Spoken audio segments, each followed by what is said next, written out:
Et à ce moment-là, c'est ça la rédemption universelle, puisque l'harmonie totale entre le Dalet qui représente le cosmos et l'histoire, et le Yud qui représente la vérité, sera absolue. Et à ce moment-là, il y aura une universalité du visage messianique. Mais en tous les cas, ce qu'on apprend de cela, c'est que ce qui peut peut-être faire baisser les bras, et encore je suis sceptique, mais peut-être, des antisémites, de la haine antisémite, c'est quand nous, juifs, nous sommes capables de lier notre Torah avec le monde. Quand nous sommes capables de beauté, quand nous sommes capables d'amour envers tous les humains, au point où cette Torah devient une Torah de beauté, une Torah qui est en harmonie avec le moment. À ce moment-là, je pense qu'il se passe un phénomène messianique, où l'antisémite, même le plus virulent, baisse les bras, reconnaît dans une fulgurance la divinité en accord avec le monde dans la Torah. Et c'est vrai que c'est très dur, parce que le juif, dans une société hostile, dans un monde qui est l'anti-Torah, a tendance, et c'est normal, et il faut le faire aussi, à se replier dans un ghetto, dans le ghetto de l'étude, dans le ghetto des Beth Midrash, dans les synagogues, et ou bien se cacher, ou bien, très souvent, le juif a eu des problèmes avec la beauté, avec l'esthétique, historiquement. Parce que l'esthétique, c'était d'accepter le monde comme il est, parfait, alors que le monde n'est pas parfait. Donc il y a toujours eu dans l'histoire juive une méfiance de l'esthétique. Parce que l'esthétique, c'est quelque chose qui masque le manque, qui masque l'horreur, qui masque aussi le fait, la souffrance universelle, qui fait que le monde n'est pas acceptable tel qu'il est. Il faut espérer mieux. Et donc, il y a eu toujours une méfiance du judaïsme face à l'esthétique grecque à cause de cela.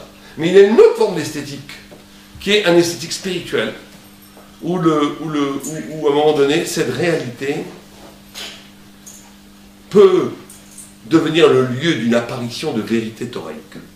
Et quand on fait cela, à ce moment-là, et je l'ai vécu dans certains moments avec des goïms, il y a véritablement une sorte d'amour de la Torah qui apparaît. Et on le voit dans les textes, c'est avéré, attesté par les textes. Quand Ésaü et Jacob se sont rencontrés, ils se sont embrassés, quand on lit dans la Torah, c'est très étonnant, dans le psukim, il y a des points comme ça, comme un dentier. Et les Mefarshim, les commentateurs nous disent, ce dentier, c'est les dents des sables. Alors, quelles dents? Certains disent, il a voulu le mordre, le tuer, l'égorger, en le mordant à la gorge. Certains disent, non, c'est une rupture de la haine. Il y a eu une sorte d'amour. Ils se sont embrassés des larmes. Et bien entendu, ceux qui connaissent ça avec Agma, c'est les deux en même temps. Il y a de la haine et de l'amour, parce que le peuple juif étant à la source de toute l'identité humaine, étant à la source de la vérité de pourquoi est-ce qu'un homme est là.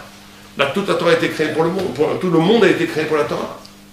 Et donc il y a forcément cette ambiguïté, cette ambivalence entre amour et haine, et on ne peut pas faire grand-chose. Ce qu'on peut faire, c'est être bien sûr fidèle à nos principes, mais si on peut peut-être tenter quelque chose pour désarmer l'antisémitisme, c'est cette capacité de rendre beau la Torah, dans le sens où la Torah utilise la réalité comme un moment d'apparition de la lumière divine, sans forcément tout le temps être obligé, il faut le faire très souvent, être obligé de se replier hors du réel pour faire vivre la lumière de la Torah en attendant le Messie. Voilà, c'est ce que je voulais vous dire sur l'antisémitisme. Est-ce qu'il y a des questions?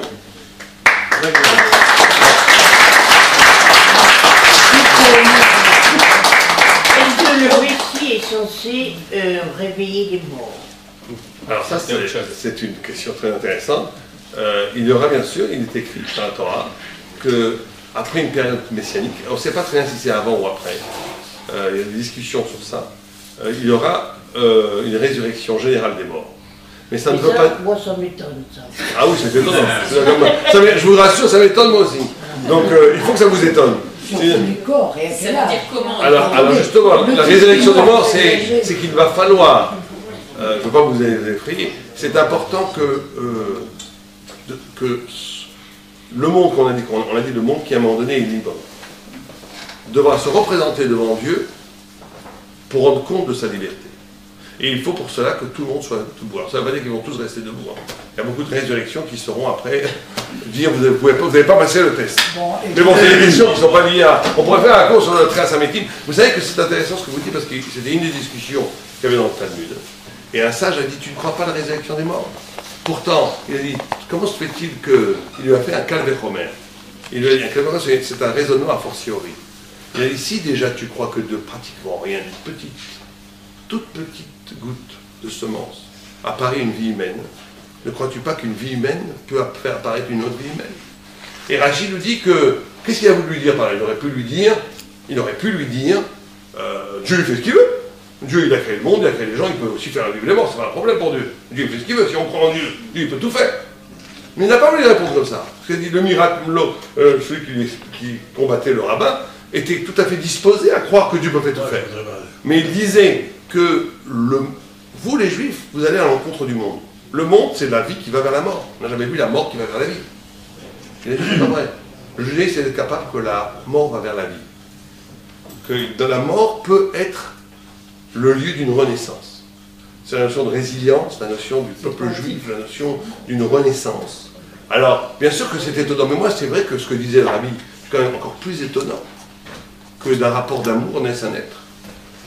Et c'est plus étonnant qu'un rapport d'amour naisse un être, qu'un être tout à fait vivant, exceptionnel, qui dit le scandale de la mort, que peut-être que de lui va en être quelque chose aussi plus tard.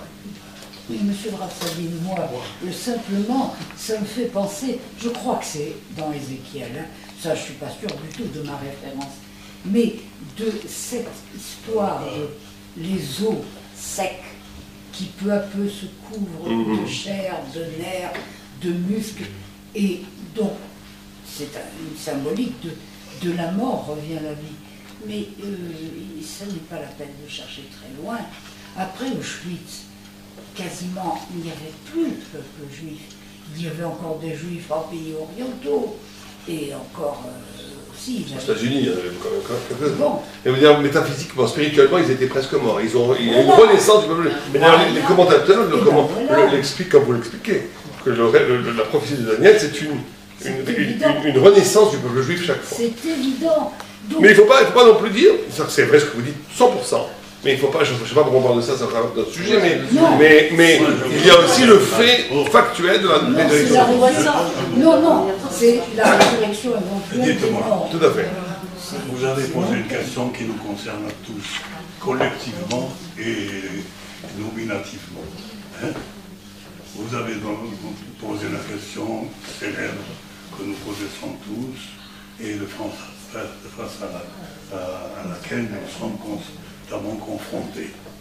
Pourquoi le peuple juif souffre? Les premiers juifs qui ont commencé à souffrir ont été Abraham, Isaac et Jacob. Chacun en son temps. Mais le problème concernant tous les peuples, tout le peuple juif que représentaient ses premiers ancêtres, c'était Moïse. Moïse avait devant lui un peuple entier, un peuple qui souffrait, un peuple qui abusait des forces du peuple d'Israël. C'est comme ça qu'on a interprété. Et alors, Moïse s'attendait à ce que le peuple juif lui dise « Pourquoi souffrons-nous? Nous sommes là, nous faisons nos travaux plus qu'il ne faut, et nous souffrons quand même. » Alors là, Moïse répond ceci. Veraou kol ammeh haaretz ki shem Adonai nikra alecha v'yareu milveka. Tout, il insiste, tous les peuples de la terre, en regardant vers toi, en regardant ta vie, en regardant ta manière d'agir, verront que réellement résonne pour eux quelque chose d'éternel, quelque chose de sublime. Et ils commenceront ils commenceront à trembler, à avoir peur de toi, sans avoir besoin de te tuer ou de te faire ceci. Alors, ici, la semaine dernière, on a lu les 10 commandements. Et le grand gage de ce peuple, et Moïse a dit vis-à-vis des peuples de la terre. Et maintenant, il le dit vis-à-vis des 10 commandements d'Israël. Et tout le peuple d'Israël a dit nous sommes prêts à pratiquer tous ces 613 commandements que l'Éternel nous recommande. Alors maintenant, quel homme le peuple juif souffre ici ou souffre là? Quelqu'un qui souffre, on lui dira, défends-toi. Ici, le Passouk nous dit, s'ils voient réellement, s'ils assistent à la présence de Dieu, dans ta présence, dans ta manière de parler et dans ta manière d'agir par rapport à cet engagement ancestral. Alors nous sommes là devant tout ça. Nous sommes devant cette présence-là que nous devons... Je ne prétends pas interpréter ou dire, et je dis dire, je ne fais que répéter ce que M. le rabbin vient d'exposer. Seulement, nous venons tous les jours à la synagogue, au moins pour un certain temps, pour un temps. Et on voudrait voir notre prière s'adresse à Dieu, mais à travers les hommes. À travers les hommes que nous attendons à la prière pour vous assister à un minyan ou simplement pour chauffer le cœur de chacun de nous. Amen.